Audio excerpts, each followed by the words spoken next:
In the fall of 1942, the director of the American Federal Bureau of Investigation, J. Edgar Hoover, delivered a message to the people of America. I want to talk to you fighting men and women about the Battle of the United States. You may wonder what I mean by this. You may wonder why what I'm about to tell you has not been told in detail before. The Battle of the United States took place in every community in the nation. It was a struggle against enemy agents who had been sent to this country to disrupt our industries, destroy our morale, and damage the impact of our fighting armies. One of the most remarkable episodes in this secret war began at 8 p.m. on the evening of the 12th of June, 1942, as a German submarine, U-202, slipped silently towards the fog-shrouded coast of Long Island, 100 miles north of New York City. U-202 had a very special cargo which had landed at 11 p.m. that night. It consisted of 4 saboteurs who had come to blow up America. 2 years earlier, in 1940, America was still at peace. The New York World's Fair was in its second year. The Brooklyn Dodgers had a great baseball team. In the wheat states, there was a bumper crop. Conscripts in the new draft army were allowed to wear their own clothes on weekend leave. The economy was booming. But over all this hung the threat of war with Germany and Japan.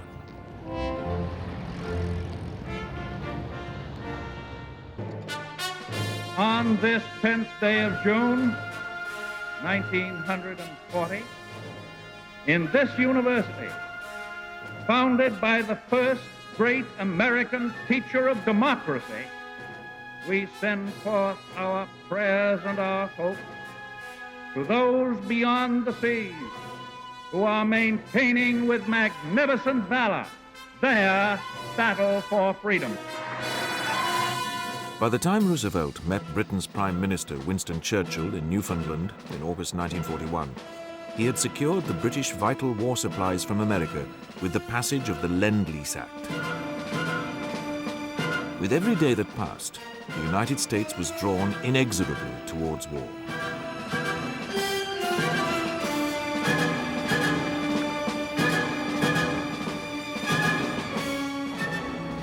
When it came, the aggressor was Japan.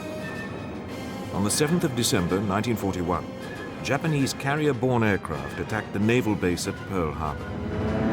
I ask that the Congress declare that since the unprovoked and dastardly attack by Japan on Sunday, December 7th, 1941, a state of war has existed between the United States and the Japanese Empire. Within 48 hours of Pearl Harbor, Germany and Italy had declared war on the United States.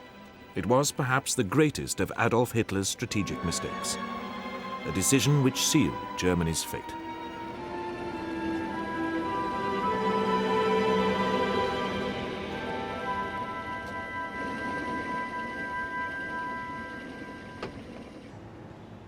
Unlike Admiral Yamamoto, the commander of the Japanese Combined Fleet, who knew America well and had warned against war, Hitler fatally underestimated the ability of American industry to smoothly switch its almost limitless peacetime capacity to the waging of war.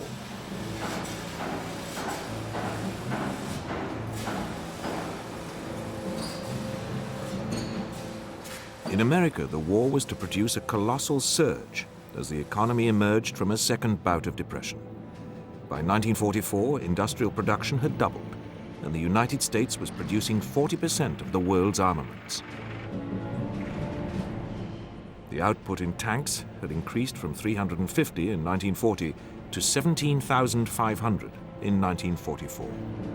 On land and at sea, the American genius for mass production was to turn the tide of war. Nearly 3,000 prefabricated freighters, the so-called Liberty ships, helped to win the Battle of the Atlantic. For the moment, however, Hitler was unimpressed. Since June 1941, his eyes had been turned eastward to the conquest of the Soviet Union. In the Far East, Hitler's ally, Japan, had been at war with China since 1937. In the aftermath of Pearl Harbor, the British and Americans fatally underestimated the fighting ability of Japanese soldiers, sailors, and airmen.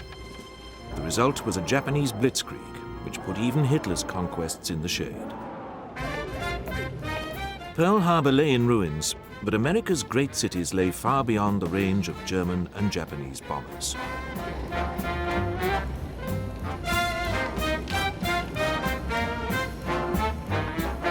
Hitler drooled about the destruction he could wreak on the concrete canyons of Manhattan, but he lacked the means to do it.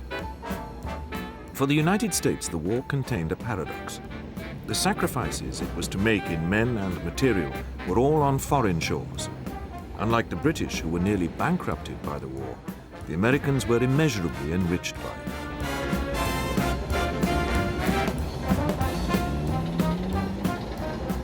The waging of war was to make America the world's first global superpower. But in Germany, one man had other ideas. Walter Kappa was a Nazi Party member who had lived in the United States for 12 years and was now serving with WW2, the department of German military intelligence responsible for sabotage. In America, Kappa had worked as a journalist and played an important role in the Bund, an American version of the Nazi Party recruited from German émigrés living in America.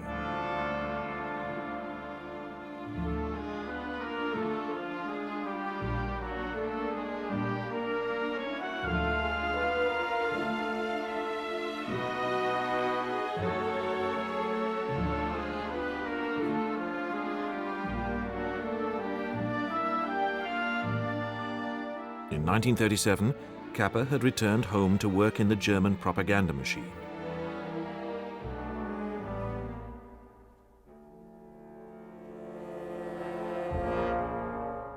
By now, the annual Nazi Party rallies at Nuremberg had become potent expressions of German national will.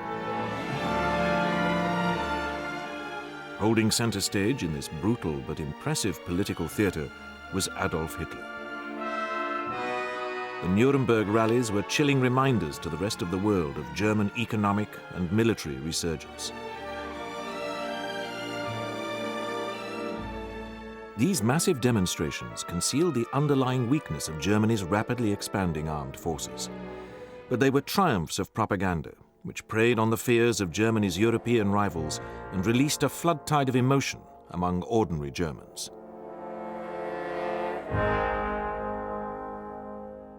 Had come in September 1939, with Germany's invasion and 6-week conquest of Poland.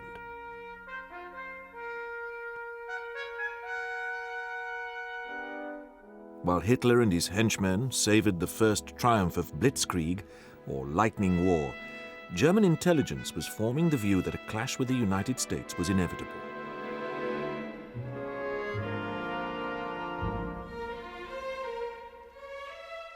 The Polish campaign had been the first of Hitler's short wars.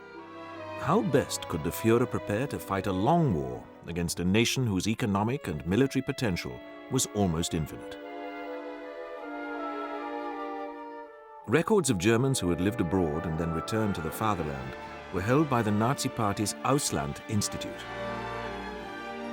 Kappa set to work, combing the Institute's files for suitable candidates to wage a sabotage campaign against American war industry.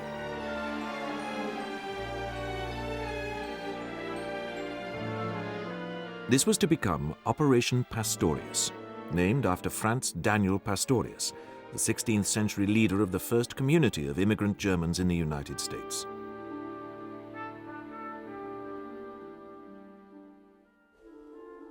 From his offices in Berlin's Rankenstrasse, Kappa began his search for a team of saboteurs who would blend into the urban landscape of America.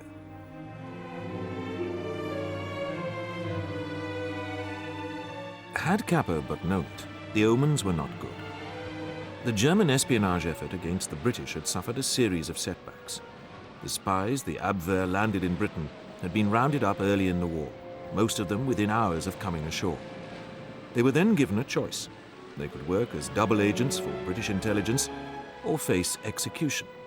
It did not take long for the overwhelming majority to make up their minds. They began new careers as double agents. The few who held out were tried and executed.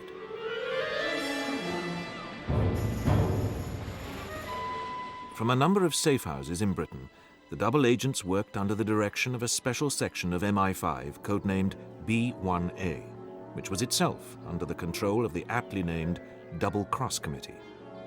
It was the task of the agents to radio back to Germany a stream of information devised both to reassure and mislead the enemy. To the end of the war, the Germans remained ignorant of the deception and were still awarding medals to their favorite spies after the D-Day landings in June 1944.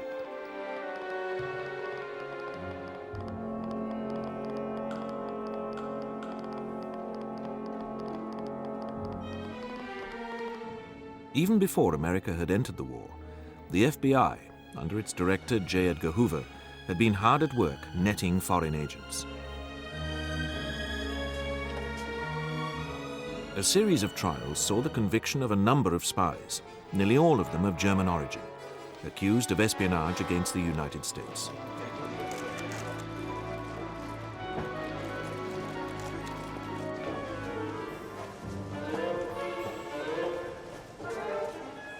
The FBI's hidden cameras caught a number of them in the act.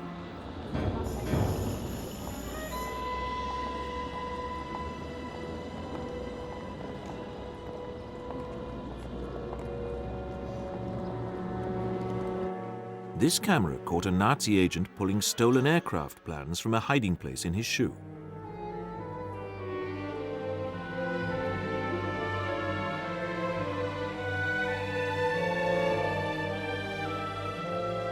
By mid-1941, when the United States was only a few months away from the war, all the Abwehr's agents in America had been put behind bars.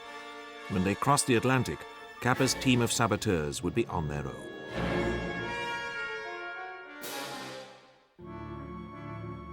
Kappa was under enormous pressure to mount a successful mission.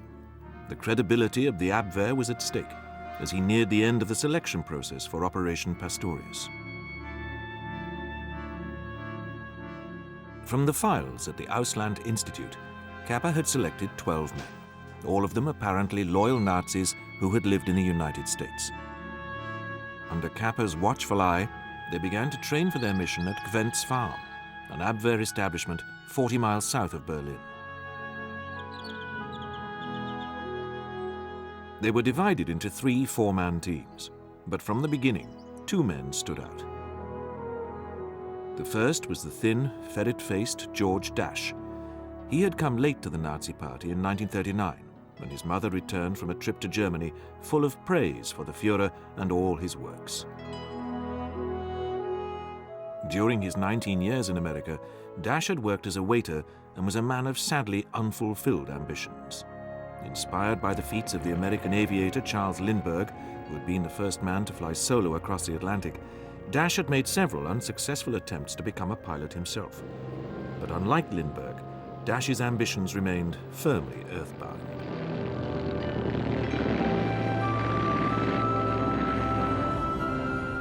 In spite of all of his efforts, George Dasch had failed to make his way into the comfortable mainstream of American life.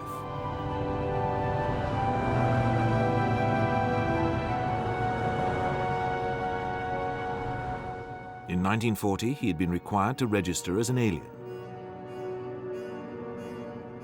He decided to return to Germany without his wife, who was then in hospital.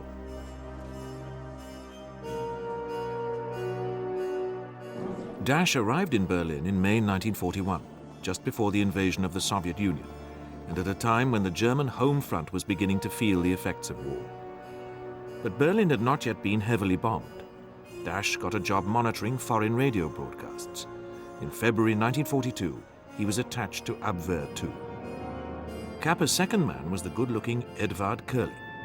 He had emigrated to America in 1929 at the age of 20, having already joined the Nazi Party.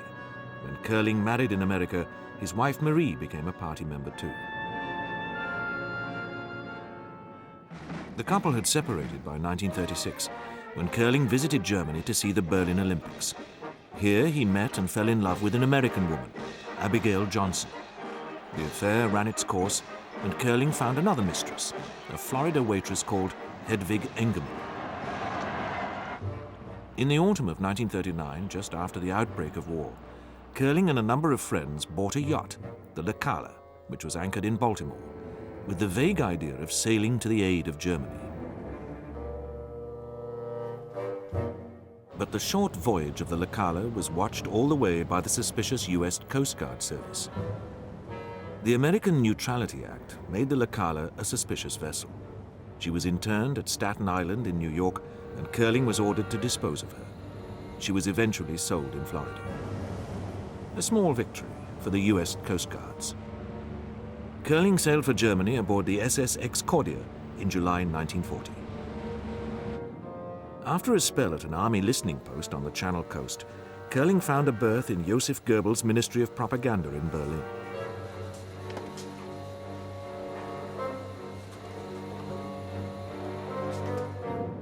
In the winter of 1941, he wrote to Abigail Johnson in America, telling her, "We know the power of propaganda well enough to know that you are at present the prey of only a small group of Jews. The time will come when you once more find out that you have been fooled into a war that is not yours." Curling was recruited by Kappa in March 1942. Kappa marked down Curling and Dash as his potential leaders. At Kvent's farm, Kappa's team of saboteurs began training. They learned how to blow up railway lines, much as the resistance did in occupied France.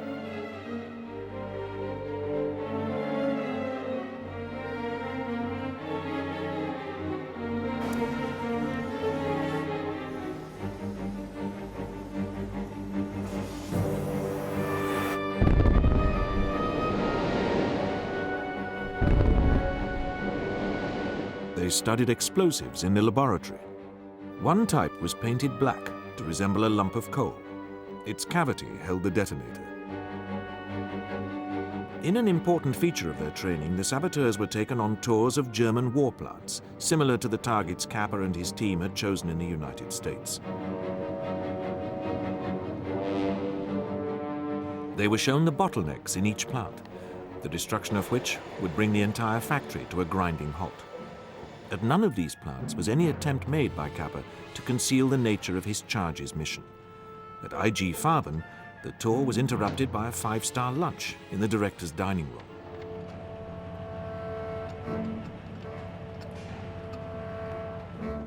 The Abwehr had supplied Kappa with an impressive list of targets in the United States. Among them was the Chesapeake and Ohio Railroad. This was a prime strategic target. The railroad was a leading coal carrier in the United States, hauling coal from West Virginia and Pennsylvania to steel mills and war materials plants. The saboteurs' high explosive, disguised as coal, might prove deadly in a mountainous defile.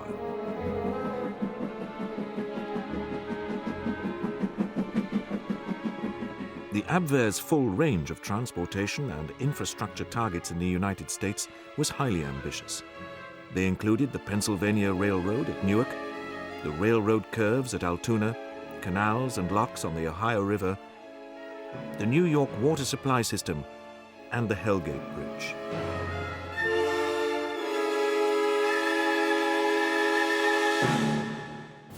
Aluminium was a vital component in aircraft production, which was now leaping ahead in America.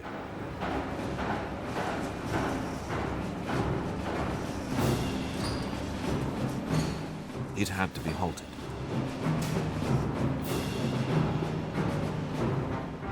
Annual American aircraft output had been a mere 2,000 in 1941.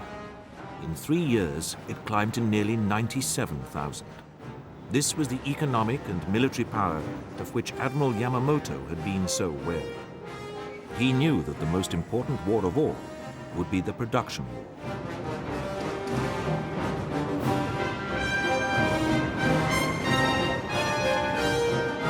Accordingly, other targets for the saboteurs were the Aluminium Company of America's huge plants at Alcoa, Messina, East St. Louis, and Philadelphia.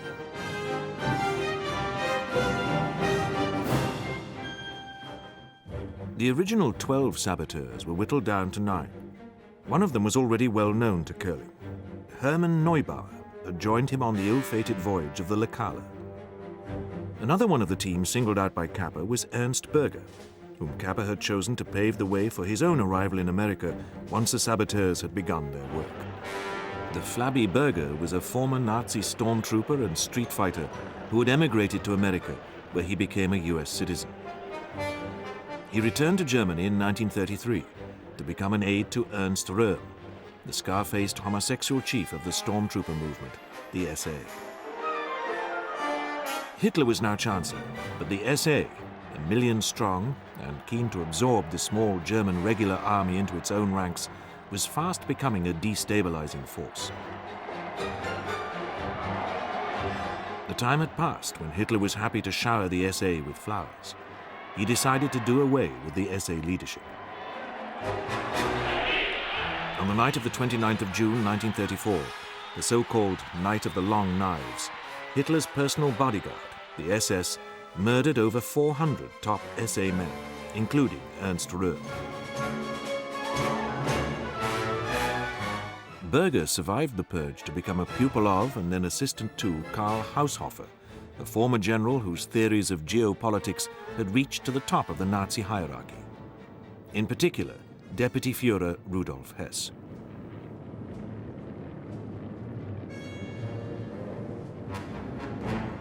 But in 1940, while preparing reports for the Abwehr on Nazi-occupied Czechoslovakia, Berger fell foul of the Gestapo. He had been imprisoned for 17 months before being released to join the army. After a spell as a guard in a prisoner of war camp, Berger was summoned to Kvent's farm. The bitter rivalry between the hated Gestapo and the Abwehr guaranteed Berger's loyalty to the Abwehr. By May 1942, Kappa's cuckoos were ready to fly the nest. Training was complete. Cover stories had been prepared and, with some difficulty, memorized. In the summer of 1942, Hitler's empire had nearly reached its greatest extent. It stretched from the heartlands of Russia to the Atlantic coast of France. And it was the ports in northwest France which provided the U-boat bases for the Battle of the Atlantic. The saboteurs' destination was Lorient. By the time the saboteurs arrived in Lorient, Edward Curling was beginning to have grave doubts about the overall quality of the team Kappa had assembled. Dash had already demonstrated his unreliability by losing a packet of documents on the journey to Lorient, and, in the subsequent panic, tangling with the local Gestapo. Kappa's behavior, too, suggested that his planning was somewhat less than cast iron. The saboteurs had been given a huge sum of cash, 180,000 genuine dollars, with which to operate. But at the last minute it was realized that a substantial part of it was in gold certificates which had been withdrawn in 1933. The saboteurs were split into groups. The first, which was to land on Long Island, consisted of Dash, Berger, Heinrich Heinck, and Richard Quirin.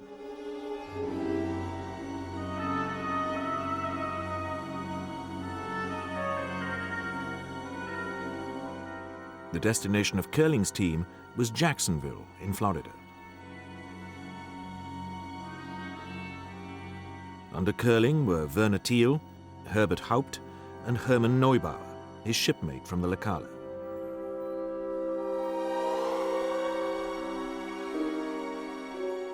Each of the 2 submarines taking the saboteurs to America also carried 4 wooden crates lined with steel and packed with Kvent's Farm's special explosives and timing devices.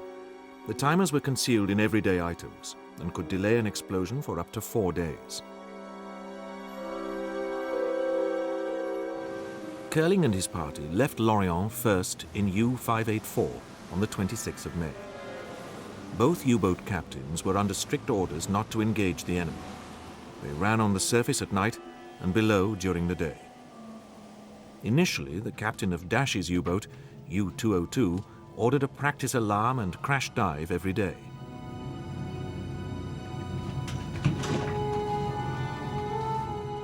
But when U-202 reached the Gulf Stream, the routine was relaxed.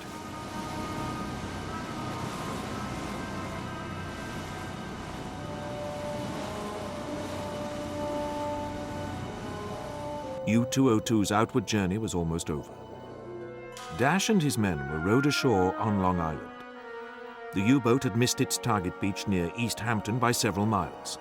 The saboteurs made landfall at the resort town of Amagansett. It was early in the morning of Saturday, the 12th of June. On that day, a mist had hung over the beach as Dash bade farewell to the submariners who had landed his party. His colleagues had disappeared into the dunes to change into civilian clothes. In a few minutes, Dash would join them to bury the boxes of explosives. The successful landing had closed the first chapter in Operation Pastorius. The submariners returned to their dinghies. Unlike the rather more visible La Cala, the U-boat had successfully evaded the airborne Coast Guard patrols which watched the eastern seaboard of the United States.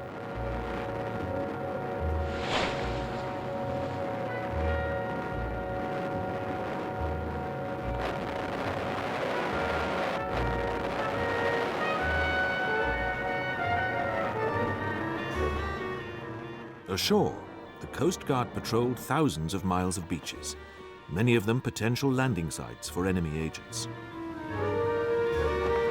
And now, a Coast Guard was walking down the beach towards George Dash. The mist concealed Dash's colleagues and the departing submariners. Dash confronted the lone Coast Guard and then panicked. He offered the man $300 to forget anything he had seen. The Coast Guard snatched the proffered money and ran off. Dash and his colleagues then buried the boxes, changed into American civilian clothes, and walked off the beach. Within a few hours, the saboteurs were riding the Long Island Railroad to New York. Dash had regained his composure and was confident that he had dealt successfully with the Coast Guard. He had told his colleagues, "I had him buffaloed." No one paid any attention to the disheveled group of travelers. They looked like a fishing party returning home. The newspapers in which they appeared to be absorbed carried some interesting items of news, which might have given the saboteurs food for thought.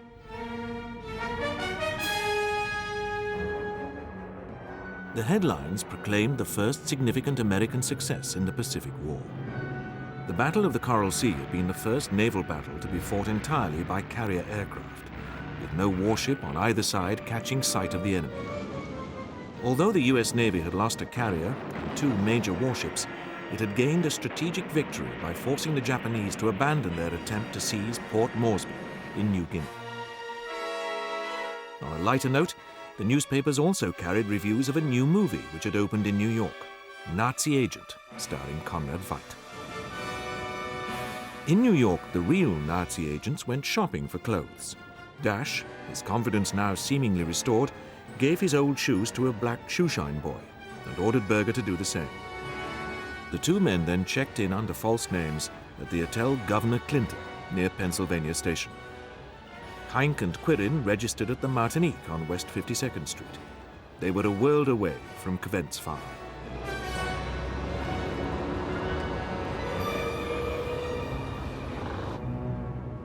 Meanwhile, U-584 was approaching the Florida coast, having earlier survived a brush with a British maritime patrol aircraft which had forced her to crash dive.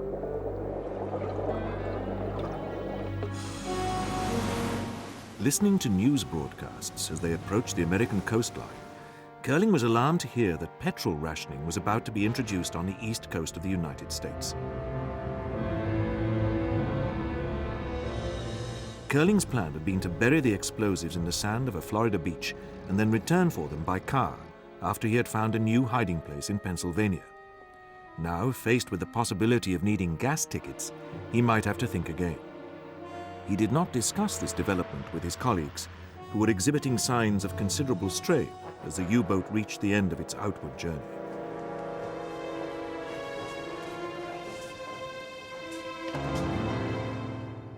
Curling's team landed on the 16th of June, near Jacksonville in Florida. They came ashore at Ponte Vedra Beach, buried their explosives, and then treated themselves to a long and bibulous dinner. Curling was due to rendezvous with Dash in Cincinnati on the 4th of July. Meanwhile, Herbert Haupt, the youngest member of Curling's team and the one most recently in the United States, was dispatched to his hometown of Chicago to await developments.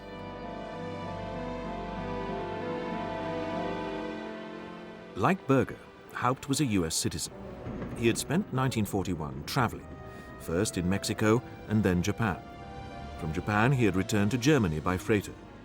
His family in Chicago had no idea of his whereabouts until he turned up again and coolly informed them of his dramatic return from Germany aboard a U-boat.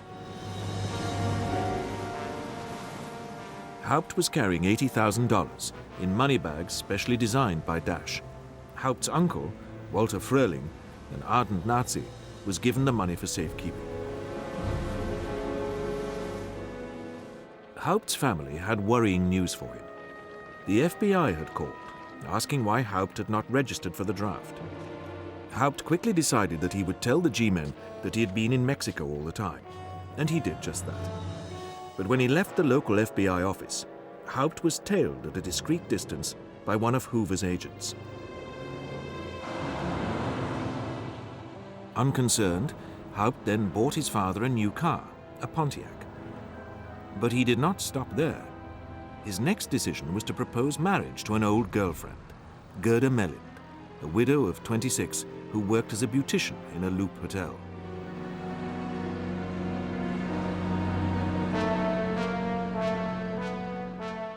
Later, Mellind claimed that she had had a hunch something was wrong. Haupt was strangely silent about where he'd been for the last 18 months. Nevertheless, she agreed to marry him. Haupt's behavior was typical of the saboteurs. No sooner were they back in the United States than most of them immediately began rushing around making contacts with family and friends. They revisited old haunts and dropped dark hints about the business on which they were engaged. He had traveled with Werner Thiel to New York by way of Cincinnati. He had been under the mistaken impression that passenger lists were being checked on the East Coast railroads. In New York, Curling abandoned all caution and made a beeline for his former mistress, Hedwig Engerman, and his estranged wife. Curling was convinced that his wife would agree to a divorce and that Engerman would accompany him on the saboteurs' rampage across America, a wartime version of Bonnie and Clyde. In fact, the two women had made a pact after Curling had left America. Mrs. Curling was happy to let her husband go and agreed with Hedy Engerman to divorce him when he returned. But even as Curling mapped out his future, Operation Pastorius was coming apart. In New York, Dash and Berger had decided to betray their colleagues. Later, Dash claimed that he had hatched the plot at Kvent's farm. He was, at heart, an anti-Nazi.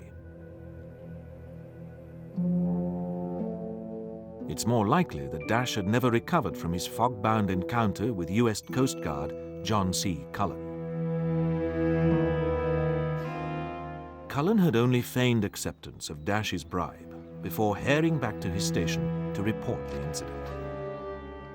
Cullen's colleagues returned to hear the engines of the departing U-boat and uncover the boxes of explosives which Dash and his party had buried on the beach. Within 12 hours, the FBI in New York had been called in. J. Edgar Hoover personally nominated Assistant Director Earl J. Connolly to head the investigation. Here was a wealth of evidence. German service uniforms,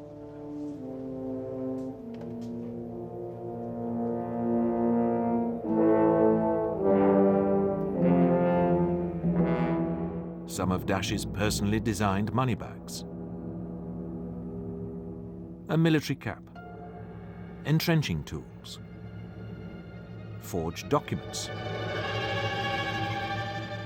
the explosive coal designed to bring the railroads to a halt.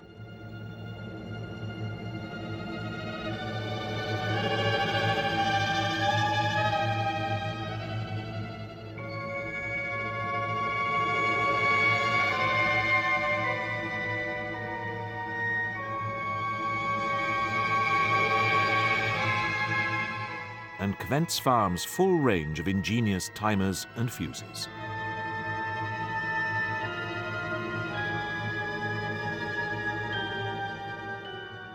There was enough to keep the FBI's technicians busy for weeks.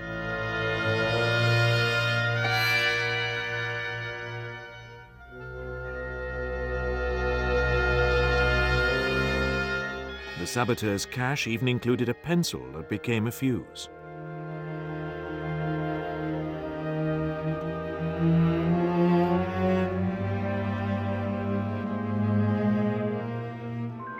The FBI had the evidence of a sabotage team at large, but they had no saboteurs. George Dash soon solved this problem. On the 18th of June, he traveled to Washington, booked into the Mayflower Hotel, and after several false starts, got through by telephone to FBI agent Duane L. Traynor. Dash told Traynor that he was the leader of a group of 8 German saboteurs landed by submarine. Traynor was skeptical. The FBI received hundreds of such reports and confessions a week. Nevertheless, he told Dash that agents would pick him up in half an hour. Dash's immediate demand on arriving at Traynor's office was an audience with J. Edgar Hoover. Dash was destined never to meet Hoover, but he nevertheless did a great deal of talking. His final testimony ran to over 250 typewritten pages. By the time Dash had finished talking, 5 of the saboteurs had been arrested, and the FBI was hot on the trail of the other 2. The G-men had almost completed their job. Herbert Haupt was picked up on the 22nd of June, when he appeared at an FBI office to report his compliance with the draft regulation. The last man into the bag was Curling's old sailing companion, Herman Neubauer, arrested at the Sheridan Plaza Hotel in Chicago. The news of the saboteur's arrest, made public by the FBI on the 27th of June, briefly pushed other war news off the front pages of America's newspapers. In Washington, politicians queued up to urge the sternest possible punishment for the saboteurs. Life magazine demanded a death penalty. The Justice Department stepped in to inform President Roosevelt that neither secrecy nor the death penalty could be guaranteed in a civil trial. Its solution, approved by the President, was trial by a military commission. The trial was to be held on the 5th floor of the Justice Department building in Washington. The prosecution team was confident as it arrived on the 8th of July, the first day of the trial. The trial took place in secret. The windows in Assembly Hall No. 1 were covered with heavy black curtains. The commission was headed by Major General Frank McCloy, flanked by 3 Major Generals and 3 Brigadier Generals. Leading for the prosecution was Attorney General Francis Biddle.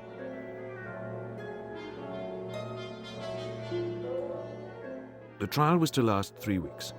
The principal charge against the 8 men was that they had violated the law of war. They were enemies of the United States, acting for and on behalf of the Third Reich.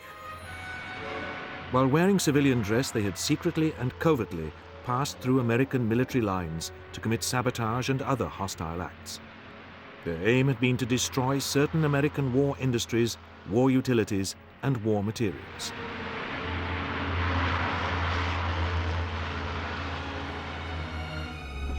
To this and the other subsidiary charges, the 8 men pleaded not guilty.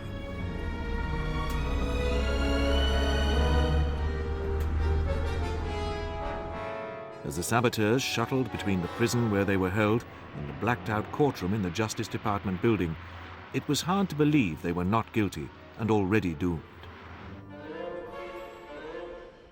Poignantly, perhaps, the saboteurs were still wearing the smart clothes they had purchased during their shopping spree on arrival in America.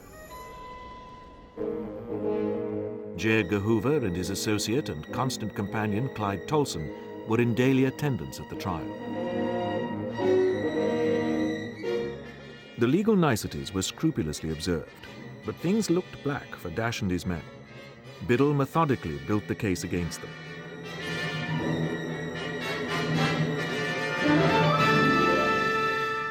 One by one, the prosecution team produced the contents of the boxes buried in the sand.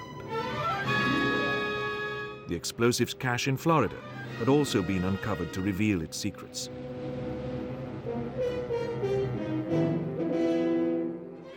It had disgorged the armory which Curling had brought to blow up America, but which had lain buried in the sand far from the hotel rooms and bars where the saboteurs had spent most of their time while they were at liberty. Even the snappily dressed, streetwise Haupt was beginning to look down in the mouth. A dogged and skillful defense was mounted by Colonel Cassius M. Dowell, a regular officer, and the tall Colonel Kenneth C. Royal, a reservist. They argued that the defendants had not attempted to commit a single act of sabotage. On the stand, Berger stated that his only desire had been to escape from Germany and rebuild his life in America. He stressed his mistreatment at the hands of the Gestapo. Dash claimed that from the outset, his plan had been to betray the mission. He had entered a not guilty plea to prevent reprisals against his family in Germany. It seemed that in spite of all the evidence, the saboteurs hated Adolf Hitler and all his works. They were in fact anti-Nazis, working their passage back to America. Why then, Biddle silkily asked Dash, did he wait until the 18th of June before coming clean? He had missed a golden opportunity to ensure the capture of U-584 off the Florida coast as it put the second team ashore. The military commission was not impressed, nor was President Roosevelt, who reviewed the trial transcript before confirming the commission's conclusion. Each of the 8 Germans was guilty of violating the law of war.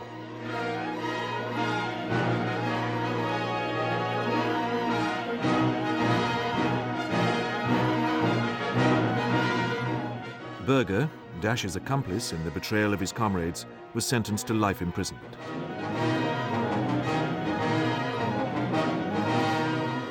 George Dash was sentenced to 30 years in prison. For the others, the sentence was death in the electric chair.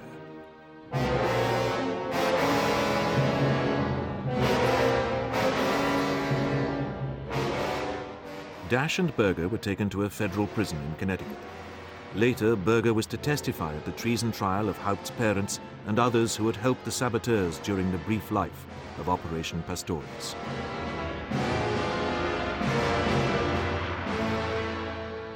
On the 8th of August, the 6 men went to the electric chair.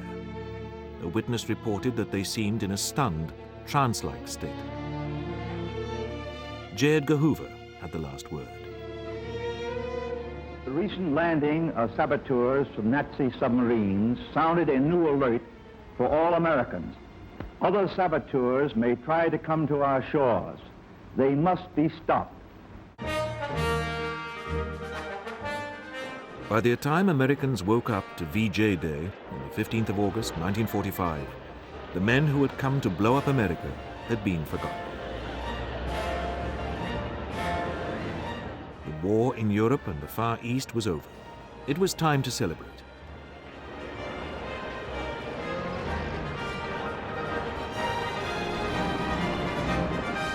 In April 1948, Roosevelt's successor, Harry S. Truman, granted Dash and Berger clemency.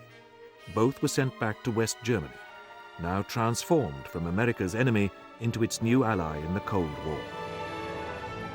The men from Quent's Farm had failed to interrupt the production of a single war plant by so much as a single day. When the Allies came ashore in Normandy 2 years after the failure of Operation Pastorius, the might of the American war machine spelled doom for Nazi Germany.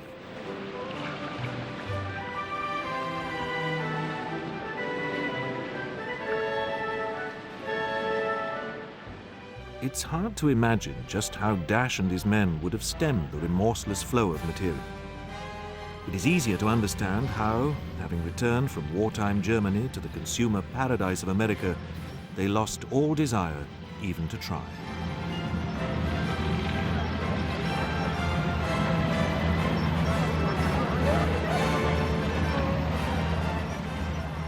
Six of them paid for it with their lives.